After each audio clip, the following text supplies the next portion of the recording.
Duke qenë se situata e tërmeteve shkaktoi disa pikpyetje, çfarë ndodhi me banorët të cilët ishin në ato pallate, jetonin në ato pallate dhe kishin certifikata pronësie respektive për apartamentet e tyre, dhe çfarë ndodhi mbas procesit kur u konstatuai që ky pallat nuk është më i jetueshëm?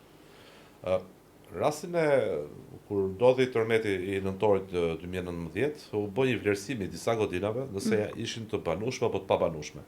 Edhe u vlerësuan dhe me shkallat e dëmtimit përkatëse. Në rastet kur u vendos prishje detyrueshme e pallateve, sepse ishin dëmtime të tilla, të shumë të mëdha dhe të pa leverdishme për të riparuar, atëherë prishja e detyrueshme solli dhe humbjen e gjitha drejtave të pronësisë së gjithë personave që kishin pronësi këto apartamente.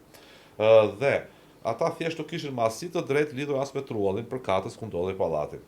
Kjo gjë, në fakt, sa herë që ne kemi pasur, unë kam ndjekur shumë nga ato procese gjyqësore në atë kohë, sa herë që flisja me individ që kishin pronësi apartamentit, habiteshin dhe thonin si ka mundësi, domethënë, pse se pas kemi drejt tillë.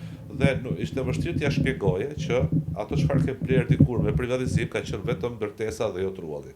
Trulli duhet ishte një zë kadastral më vete i shkruar në certifikatën e pronësisë dhe shumë pak e kanë një gjë të tillë.